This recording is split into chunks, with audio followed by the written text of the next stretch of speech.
Kamusta mga kaibigan? Isang classic na laban na naman ng The Magician ang papanoorin natin. Ito ang isa sa mga laban niya sa All Japan Championship, ang isa sa pinakasikat na billiard tournament sa buong mundo. Ang makakalaban ni Efren dito ay si Hisashi Kusano, isa sa mga pundasyon ng Japan Billiard noong panahong 2000s. Matinik din ang player na ito mga chip. Si Kusano ay nakilala sa kanyang mahihigpit na depensa at ito nga ang isang naging factor sa pagkuha niya ng kampiyonato sa Tokai 9-Ball Grand Prix noong 2009. Kaya masasabing veterano din ang player na ito. Pero ang tanong, uubra kaya ang mga depensa ni Hisashi laban sa mga magic na dala ni Efren sa ibabaw ng lamesa? Yan ang malalaman natin. Magiging mainit ang laban na ito mga chip, kaya wag na nating patagalin pa. Simulan na natin. Ito ang 2009 All Japan Championship. Efren Reyes versus Hisashi Kusano. 9-ball, race to 11.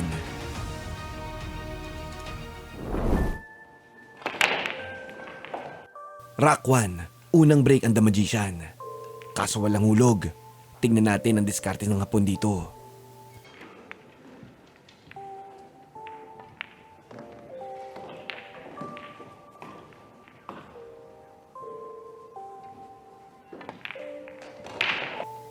Nakuha na ni Efren ng uno. Kaso walang tira sa dos. Abangan natin ang diskarte niya. Ang gandang safety play ni Efren sa dos.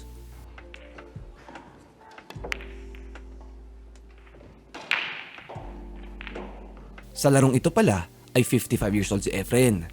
Si Hisashi naman ay 34 years old.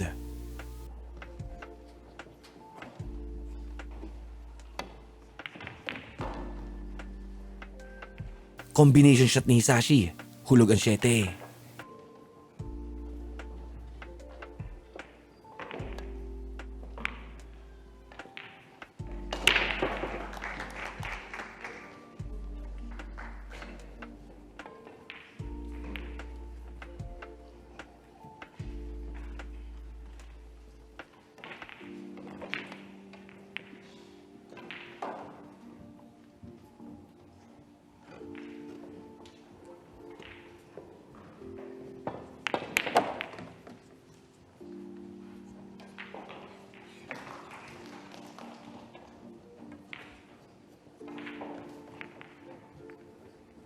Ang gandang tago ni Efren sa 3.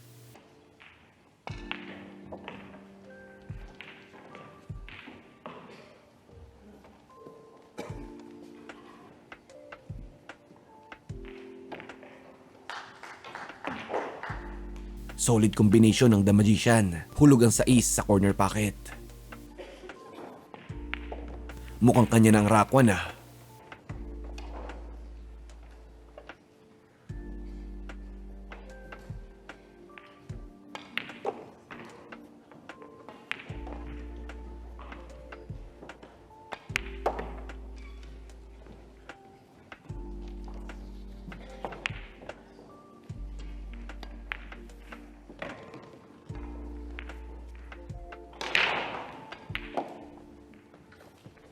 Nakuha ni Efren ang unang rock.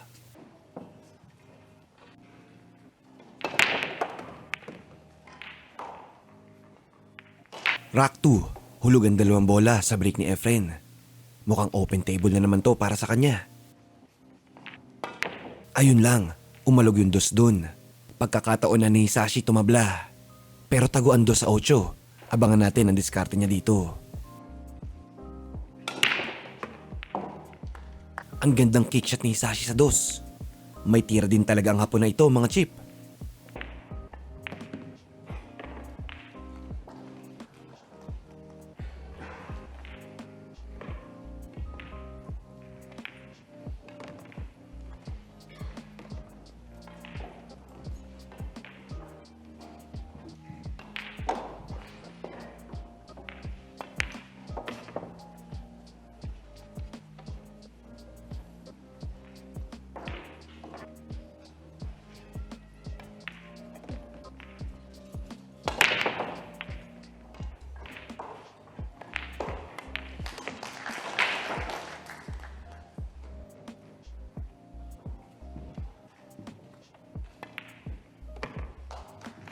Nakuha ng hapon ang Rock 2. Tabla na ang laban.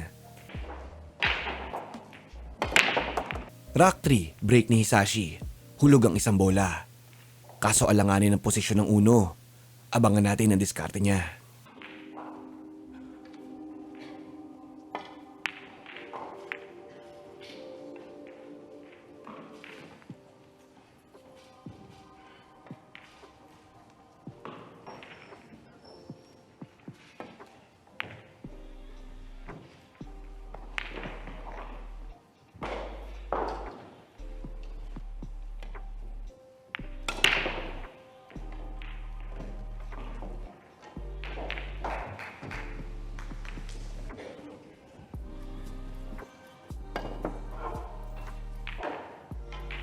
At ayun nga, na-budget si Efren dun. Tingnan natin kung lalamang ng hapon dito.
Nakuha ni Hisashi ang Rock 3.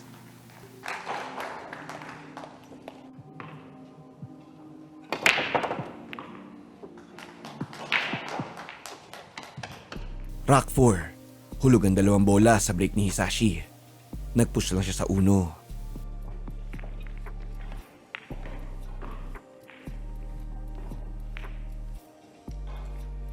Hindi tinira ni Efren.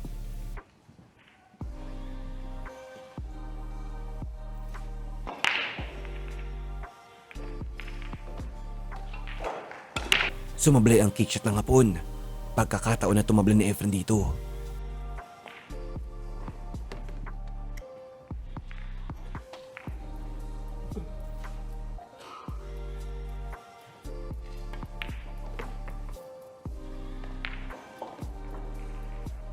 Trivia pala mga chip. Alam nyo ba na sa taong 2009 din, nagkampiyon si Efren Reyes sa World Cup of Pool? Kasama nga niya dito si Django Bustamante. At hindi lang isang beses yon mga chip. 2 beses silang nagkampiyon sa torneo na ito. 2006 at 2009. Record holder talaga ang mga billiard legends ng Pilipinas mga chip.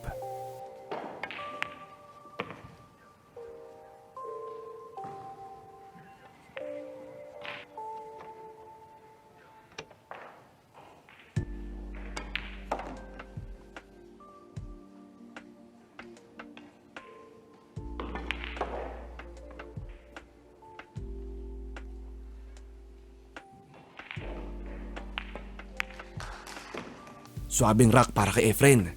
2-2 na ang score.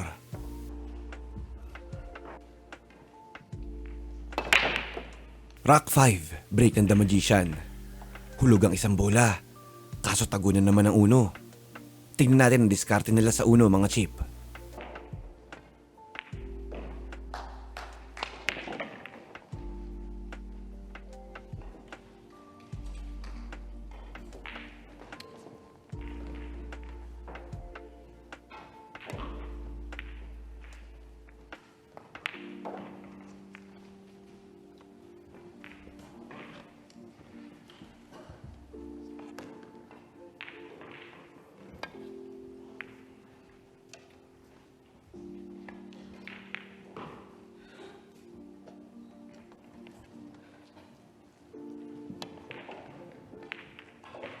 Ayun lang, hindi tumago yung pato sa likod ng 4. Nabuksan ang uno para kay Efren.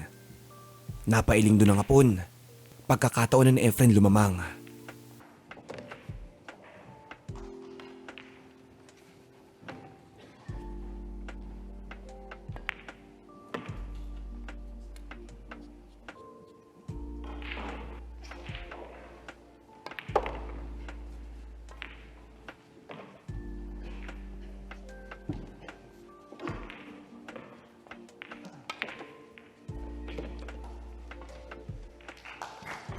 Ang gandang backshot sa 4.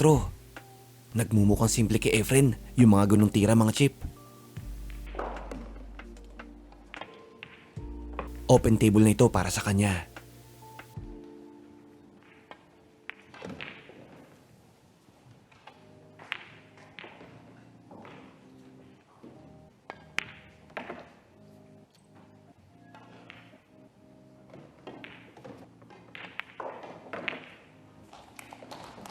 Kay Efren ang rack 5, 3-2 ng score.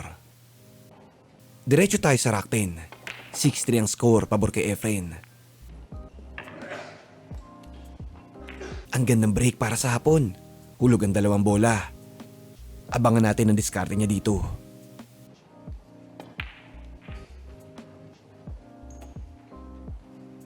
Hindi nahulog ang 2, pero safety play pa rin.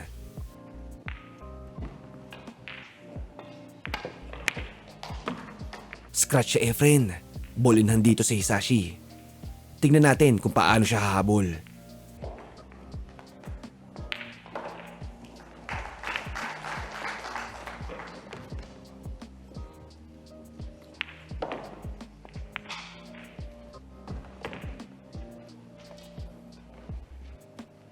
Andyan pa ba kayo mga chip? Kung andyan pa kayo paki-comment naman sa baba kung taga saan kayo. At babasahin natin yan sa comment section.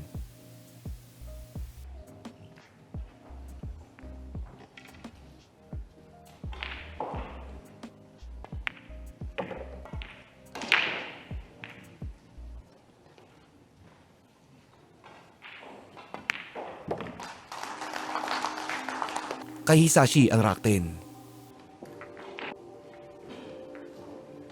Rack 11, break ng hapon. Hulog ang 2 sa corner pocket. Maganda ang latag ng mga bola. Pagkakataon niya makadikit sa laban. Tingnan natin ang diskarte niya.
Malinis na rack para kay Hisashi.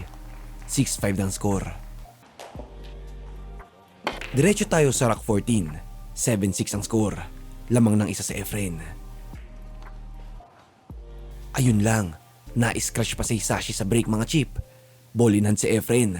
Malinis kaya niya ang rack 14? Abangan natin. 7対2でチャン・ヤンピン選手の勝利です。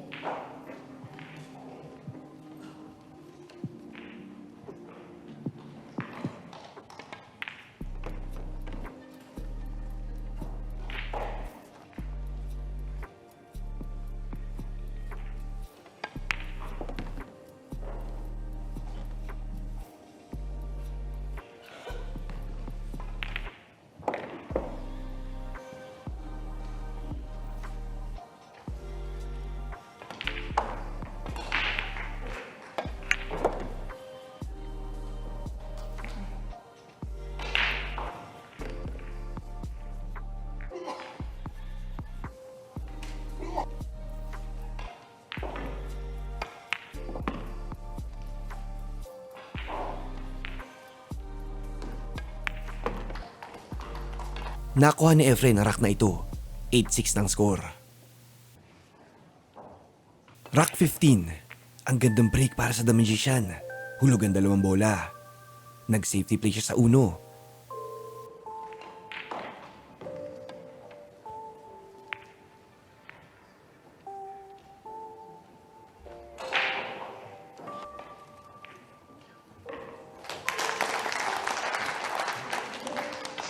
果をお知らせします。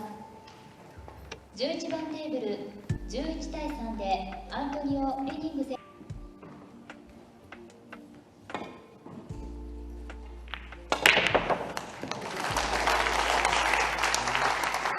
Grabing kickshot yun. Sakto pa sa posisyon ng 3. Ibang klase talaga ang mga kickshot ni Efren, mga chip. Mukhang open table na naman to para kay Efren ah.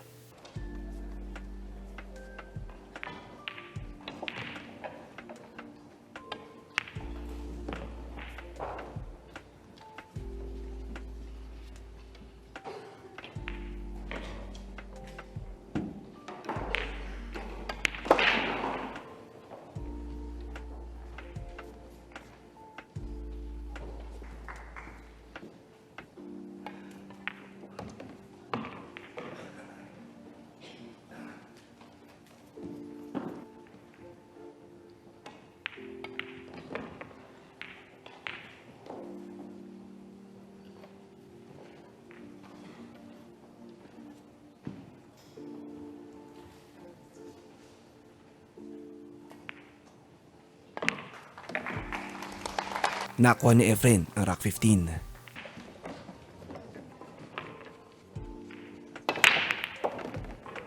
Rack 16, break ni Efren. Hulog ang 2 bola.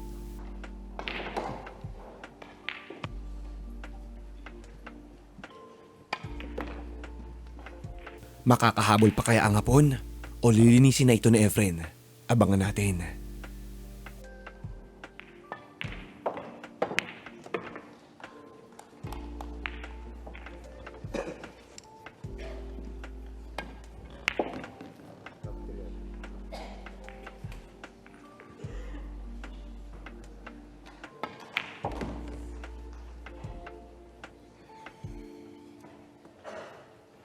試合結果をお知らせします。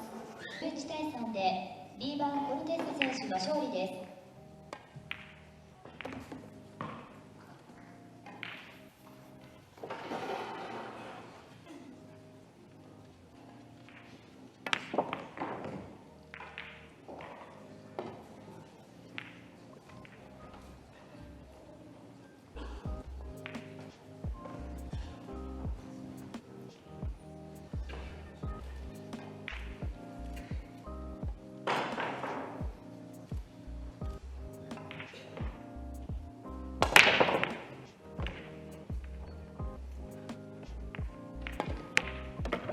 Nakuha ni Efren ng rack 17. Isang rack na lang at kanya na ang panalo. Rack 17. Posibleng huling rack ng laban.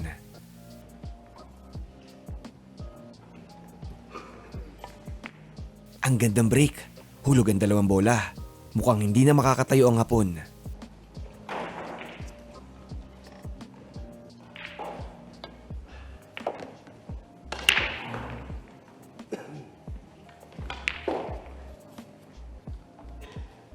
Abangan natin kung makuha ni Efren ng panalo.